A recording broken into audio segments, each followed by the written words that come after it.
Hello student, कैसे हैं आप सब। Good evening, happy Janmashtami. तो आज हम आइए आते हैं अपने उस पे।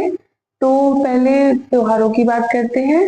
इस समय पर कितने सारे त्योहार आ रहे हैं, तो अच्छे अच्छे खाने को सेलिब्रेशन, इसके साथ सेलिब्रेशन नहीं होते तो सेलिब्रेशन तो करो, लेकिन उसके साथ अपने स्टडी पे ध्यान दो, क्योंकि सेलिब्रेशन तभी अच्छा लगेगा जब हमारा स्टडी मटेरियल जो है वो सॉलिड होगा। तो आइए शुरू करते हैं।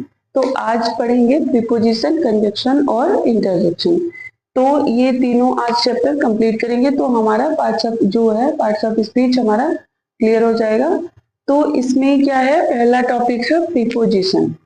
तो प्रीपोजिशन मतलब प्रीपोजिशन है क्या, फिर how many types of preposition. तो इसमें जो है, तो पहले इंट्रो करते हैं। प्रीपोजिशन क्या, जो किसी नाउन या प्रोनाउन के साथ प्रयुक्त होकर उसका संबंध किसी अन्य वाक्य से जोड़ता है, उसको हम प्रीपोजिशन कहते हैं। जो नाउन या प्रोनाउन के साथ प्रयुक्त होकर, यानी कि दोनों के साथ मिलकर और फिर उसका संबंध वाक्य के अन्य भागों से बनाता है। जैसे कि at, I reach at the same time, जैसे हो गया। तो इसमें बीच में जोड़ रहा है ना, नाउन प्रोनाउन के बीच में। नाउन क्या होता है, noun a person place or thing, और प्रोनाउन क्या होता है, जो नाउन के पहले जुड़कर उसको बनाता है, उसके वाक्य को पूरा करता है, उसको हम प्रोनाउन कहते हैं। तो इसमें जैसे I am reach at the same time, इसमें क्या हुआ, जैसे कि सी सिंगिंग, तो सी क्या हो गई, व्यक्ति क्या हो गया, नाउन हो गया। सिंगिंग जैसे है बीच में जुड़ गया, ठीक है। तो इसमें फॉर हो गया, फ्रॉम हो गया, ऑफ हो गया, during, in, for ever, of. ये चीजें अगर आपको मिल रही हैं तो आप समझ जाना कि ये प्रीपोजिशन है। जो किसी नाउन या प्रोनाउन के साथ प्रयुक्त होकर उसका संबंध किसी अन्य वाक्य से जोड़ता है, उसको हम प्रीपोजिशन कहते हैं। अब प्रीपोजिशन तो हो गया, अब इसमें क्या है कि जैसे टाइप्स भी होते हैं ना, तो देयर आर कितने टाइप्स हो गए, तो 4 टाइप्स हो गए। तो इसमें अब इतने उदाहरण हो गए, अब इनमें से कौन सा सिंपल है, कौन सा कंपाउंड है, कौन सा फ्रेज है, कौन सा पार्टिसिपल है, इसमें अब ये हम जाने। तो देयर आर 4 टाइप्स ऑफ जो है प्रीपोजिशन। अब इसमें हम आते हैं टाइप्स। तो there are 4 types of preposition. पहला है सिंपल प्रीपोजिशन, फिर दूसरा कंपाउंड प्रीपोजिशन, तीसरा फ्रेज प्रीपोजिशन और चौथा है पार्टिसिपल प्रीपोजिशन। तो पहला आता है सिंपल प्रीपोजिशन। एक शब्द वाले जो है, एक शब्द वाले वाक्य को हम सिंपल प्रीपोजिशन कहते हैं, ठीक है। तो इसमें जैसे इन हो गया, ऑफ हो गया, टू हो गया, एट हो गया, बाई, फॉर, फ्रॉम, मतलब एक हिसाब से कह लो सिंगुलर नंबर। जो सिंगुलर नंबर जैसे आता है और ये लिखा होता है जिसमें, उसको आप समझ जाना कि ये सिंपल प्रीपोजिशन है। एक शब्द वाले प्रीपोजिशन को हम सिंपल प्रीपोजिशन कहते हैं। अब आया कंपाउंड प्रीपोजिशन। तो कंपाउंड प्रीपोजिशन क्या हुआ, जो किसी नाउन, एडजेक्टिव या एडवर्ब में जोड़कर बनाए जाते हैं। जो किसी नाउन, एडजेक्टिव या वर्ब में जोड़कर बनाए जाते हैं, उनको हम कंपाउंड प्रीपोजिशन कहते हैं। जैसे कंपाउंड का मतलब ये होता है जुड़ा हुआ, ठीक है। जैसे दो वाक्यों को कंपाउंड सेंटेंस भी होता है, यहाँ पे पढ़ा होगा। तो कंपाउंड सेंटेंस जो होते हैं वो जुड़े हुए होते हैं। अगर हम उनको एक मतलब सिंगल सेंटेंस बनाते हैं तो उसका सेंटेंस आता है। तो ये जैसे about, above, across, along, below, मतलब ये बीच में जुड़ जाएगा। आई नो अबाउट यू, तो इसमें क्या है, मतलब नाउन, एडजेक्टिव या एडवर्ब में जुड़कर बनाए जाते हैं, मतलब दूसरा शब्द इनमें जुड़कर दूसरा शब्द बनाया जाएगा, तो उसको हम कंपाउंड प्रीपोजिशन कहते हैं। अब आता है फ्रेज प्रीपोजिशन। तो फ्रेज प्रीपोजिशन क्या है, कुछ फ्रेज भी प्रीपोजिशन की तरह यूज किए जाते हैं। फ्रेज, उसको हम फ्रेज प्रीपोजिशन कहते हैं। कुछ फ्रेज भी प्रीपोजिशन की तरह काम आते हैं, जैसे according to, in, consequence of, along with, ये शब्द अगर आ रहे हैं तो फ्रेज प्रीपोजिशन होगा। अब आया पार्टिसिपल प्रीपोजिशन। कुछ प्रेजेंट पार्टिसिपल भी प्रीपोजिशन की तरह यूज किए जाते हैं। कुछ प्रेजेंट पार्टिसिपल भी प्रीपोजिशन की तरह यूज किए जाते हैं, जैसे considering, during, pending, regarding. ING मतलब इसके पहचानने का तरीका क्या है, आईएनजी लगा होगा तो आप समझ जाना कि ये पार्टिसिपल प्रीपोजिशन है।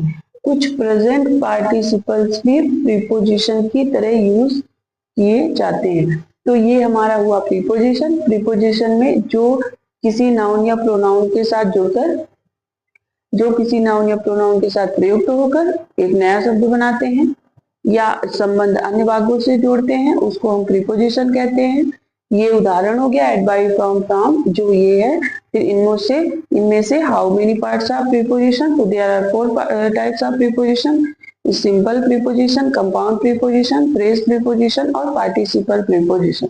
सिंपल एक शब्द वाले प्रीपोजिशन को हम सिंपल प्रीपोजिशन कहते हैं। कंपाउंड यानी जो किसी नाउन, एडजेक्टिव या वर्ब से जुड़कर बनाए जाते हैं उनको हम कंपाउंड प्रीपोजिशन कहते हैं। फ्रेज प्रीपोजिशन कुछ जगह पे मतलब कुछ फ्रेज भी प्रीपोजिशन की तरह काम आते हैं। चौथा पार्टिसिपल, जो प्रेजेंट पार्टिसिपल भी प्रीपोजिशन की तरह यूज किए जाते हैं उनको हम ये कहते हैं। तो कंपाउंड में, जो सिंपल में क्या है, एक सेंटेंस यानी सिंगुलर नंबर समझ लो, in, of, to, at, by, from, from till, ये लगा हुआ। कंपाउंड में हो गया about, above, across, along, below. Phrase preposition में according to, consequence of, along with, मतलब इस तरह के उदाहरण आए। और पार्टिसिपल में एक तरह से आईएनजी जुड़ा हुआ होगा, तो आप समझ जाना कि ये होगा। अब आते हैं हम कंजक्शन। कंजक्शन क्या है, तो इसमें जो शब्दों, मुहावरों, वाक्यांशों अथवा वाक्यों को एक दूसरे के साथ जोड़ने के काम आते हैं। जो शब्दों, मुहावरों, वाक्यांशों अथवा वाक्यों को एक दूसरे के साथ जोड़ने के काम आते हैं उनको हम कंजक्शन कहते हैं। जैसे एंड, बट, फॉर, नॉट, और, सो, एट, दे। तो इसमें क्या है, जो शब्दों यानी कि जो वर्ड होते हैं, मुहावरों, वाक्यांशों, सिनोनिम्स हो गया, जो एंटोनिम्स हो गया, वाक्यांशों हो गया, अथवा वाक्यों को एक दूसरे के साथ जोड़ते हैं या जोड़ने का काम करते हैं, उनको हम कंजक्शन कहते हैं। तो ये हो गया। अब हो गया इंटरजेक्शन, लास्ट है। इंटरजेक्शन का यानी विस्मय, यानी कि आश्चर्य, ऐसा सिंबल होता है, तो ये सिंबल होना चाहिए, तो ये इंटरजेक्शन हो। जो शब्द आकस्मिक भाव यानी सडन फीलिंग देते हैं या प्रकट करते हैं उनको हम इंटरजेक्शन कहते हैं। जो शब्द आकस्मिक भाव, सडन फीलिंग ये देते हैं उनको हम, या प्रकट करते हैं उनको हम इंटरजेक्शन कहते हैं। इसमें जैसे हो गया ओह, मतलब अचानक, अचंभित कर रहे, जैसे अचानक से कोई चीज ओह हो गया, या वाव, या उप्स मूवमेंट जैसे होता है, उप्स। तो आउच, ये चीजें जैसे हो गई, ये इंटरजेक्शन कहते हैं इसको। जो शब्द आकस्मिक भाव या सडन फीलिंग प्रकट करता है उसको हम इंटरजेक्शन कहते हैं। तो प्रीपोजिशन, कंजक्शन और इंटरजेक्शन, ये आपको तीनों आज के लेसन में समझ में आ गया। अगर आपको इसका पिछला जो है, जो noun, pronoun, adjective, verb, adverb, preposition, conjunction और इंटरजेक्शन 7 होते हैं, इनमें से आज पार्ट्स ऑफ स्पीच आपका कंप्लीट हो गया। टेंस पहले हो गया था। अगर आपने ये पिछले वाले पार्ट नहीं देखे हैं तो आप मेरे डिस्क्रिप्शन बॉक्स पे यूट्यूब चैनल की लिंक दी हुई है, तो आप जाके उसमें देखना। अगर आपको कुछ और लगता है कि मैं आपको कुछ और बताऊं, कुछ और समझाऊं, तो आप कमेंट करो, मैं वो चीजें भी आपको पढ़ाऊंगी। तो ये चीजें पढ़ो, अच्छे से त्योहार मनाओ, पढ़ो लिखो, मस्त रहो। अब तो अभी त्योहार बहुत दूर है, जन्माष्टमी हो गई है, तो अगला तो अभी बहुत दूर है, दीपावली आएगा। तो इसलिए अभी जम के पढ़ाई करो, त्योहारों पे ध्यान मत दो। त्योहार तो बाद में भी सक्सेस हो जाओगे, तो त्योहार सारे बाद में भी मिलेंगे, लेकिन अगर समय निकल गया तो जो हम कुछ बनने का सोच रहे हैं वो समय अगर चला जाता है तो वो समय वापस नहीं आता। इसलिए समय का जो है, समय का आदर करो, समय का ध्यान रखो, हर चीजों की टाइमिंग बनाओ, टाइमिंग से ऊपर मत जाओ। अगर टाइमिंग कहीं डिस्टर्ब हो रही है तो उसको कवर करो। आप ये सोचो इतने घंटे करना ही है और अच्छे से पढ़ाई लिखाई करो। कल के सेशन में अगला चैप्टर शुरू करेंगे, वो मैं आपको कल बताऊंगी।